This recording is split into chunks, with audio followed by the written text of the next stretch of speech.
प्यारे दोस्तों, एक दीनदार और नेक लड़के की शादी एक ऐसे घराने में एक ऐसी लड़की से हो गई जो पढ़ी लिखी थी और आलिमा भी थी। शादी के बाद दुल्हन ने दूल्हे से कहा कि देखो, मैं एक आलिमा हूँ, पढ़ी लिखी हूँ और आप भी दीनदार और शरीयत पर चलने वाले इंसान हैं। इसलिए हम दोनों मियाँ बीवी अब शरीयत के मुताबिक ज़िंदगी गुजारेंगे, शरीयत के मुताबिक चलेंगे।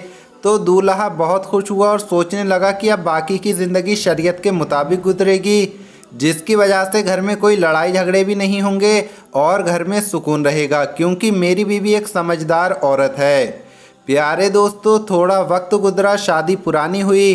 बीवी ने अपने शौहर को याद दिलाया कि देखो, हम दोनों ने नियत की थी कि हम शरीयत के मुताबिक अमल करेंगे और ज़िंदगी गुजारेंगे। बीवी बोली, सुनो, शरीयत के मुताबिक सास और ससुर की खिदमत बीवी पर लाजिम नहीं है और बीवी होने के नाते मैं तुमसे अलग घर की मांग करती हूँ। शौहर के लिए ज़रूरी है कि वो अलग घर का इंतज़ाम करे, लिहाजा आप मेरे लिए एक अलग घर का इंतज़ाम कर दो। जब बीवी की ये बात सुनी तो दूल्हा घबरा गया और परेशान होने लगा। उसने अपनी आलिमा बीवी से कहा कि देखो, मेरे लिए अलग घर का इंतज़ाम करना कोई बड़ी बात नहीं है, मैं अलग घर का इंतज़ाम कर सकता हूँ, मगर बात यह है कि इस घर में मेरे बूढ़े माँ बाप हैं जिन्होंने बचपन से मुझे पाला है। इस उम्मीद पर मेरी शादी की है कि मैं बुढ़ापे में इनका सहारा बनूंगा।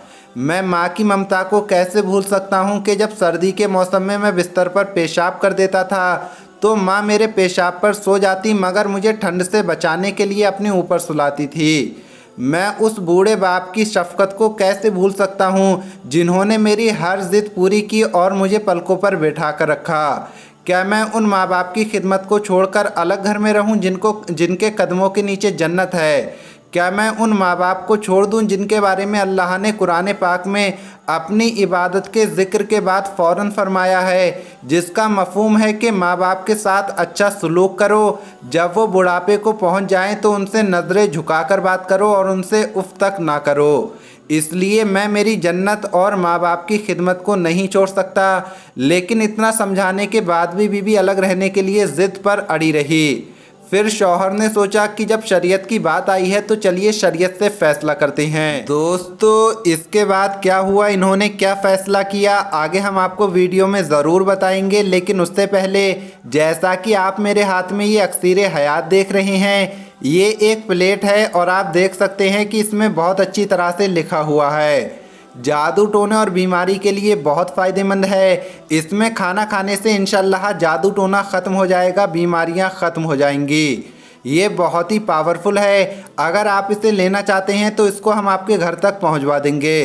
दूसरा, हमारे पास ये कासा है और आप देख सकते हैं कि इसमें भी बहुत अच्छी तरह से लिखाई की गई है। नज़र उतारने के लिए, जादू टोना काटने के लिए, बीमारियों को दूर करने के लिए आप इसमें पानी पी लें, इंशाल्लाह फ़ायदा होगा। चेहरे को खूबसूरत करने के लिए ये बहुत ज़्यादा अक्सीर है। इसका पानी अपने चेहरे पर लगाएं, इंशाल्लाह 11 दिन में फ़र्क दिख जाएगा, चेहरा खूबसूरत हो जाएगा। इसके साथ साथ और भी चीज़ें हैं। जादू टोने, बंदिश वगैरह के लिए घर में लगाने वाला ये नक्श है। इसको आप अपने मकान, दुकान या फिर कमरे वगैरह में लगा दें। आपके घर में अगर जादू टोना होगा तो वो कट जाएगा, और अगर कोई आपके घर में जादू टोना या बंदिश कराएगा तो इंशाल्लाह नहीं करा पाएगा। प्यारे दोस्तों, इसके साथ साथ और भी सामान है। ये तोहफ़ा नूरी है जिसको आपको अपने पास में रखना है। ये भी बहुत पावरफुल है। आप देख सकते हैं कि इसमें दोनों तरफ से लिखा हुआ है। इसके साथ साथ और भी सामान है। दोस्तों, ये पूरा सेट 1100 रुपये का है। अगर आपको इसको लेना है तो हम आपके घर तक पहुंचवा देंगे।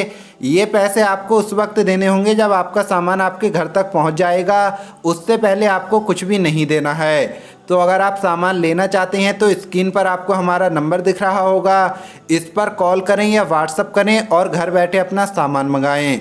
तो आइए आते हैं अपनी वीडियो की तरफ। दोस्तों, जब दूल्हा ने अपनी बीवी की ये बात सुनी तो वो बहुत ज़्यादा परेशान हुआ और हैरान रह गया। उसने अपनी बीवी को समझाया लेकिन वो नहीं मानी।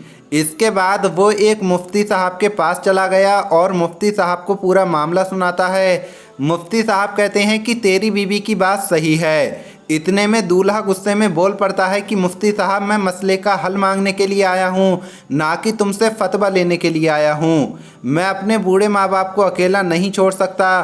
तो मुफ्ती साहब मुस्कुराने लगे और कहने लगे कि तुम अपनी बीवी से कहो कि मैं शरीयत के मुताबिक दूसरा निकाह कर रहा हूँ, वो औरत मेरे साथ मेरे माँ बाप के साथ रहेगी और उनकी खिदमत करेगी, और मैं तुम्हारे लिए एक अलग घर ले देता हूँ, आप वहाँ पर आराम से ज़िंदगी भर रहना। दूल्हे ने अपने घर आकर अपनी बीवी से ऐसा ही कहा। ये बात सुनकर उसकी बीवी घबरा गई और कहने लगी, अरे दफ़ा करो दूसरी शादी को, मैं तो आपके साथ यहीं रहूँगी। आपके माँ बाप मेरे भी माँ बाप हैं, उनकी खिदमत करना मेरी जिम्मेदारी है।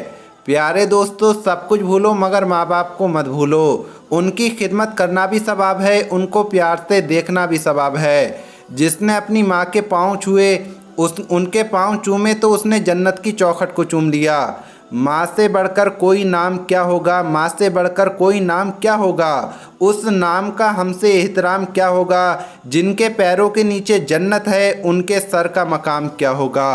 प्यारे दोस्तों, आज की इस वीडियो में इतना ही। अगर आपको ये वीडियो पसंद आई हो तो इसे लाइक ज़रूर करें। मिलेंगे अगली वीडियो में। अस्सलामु अलैकुम, अल्लाह हाफिज़।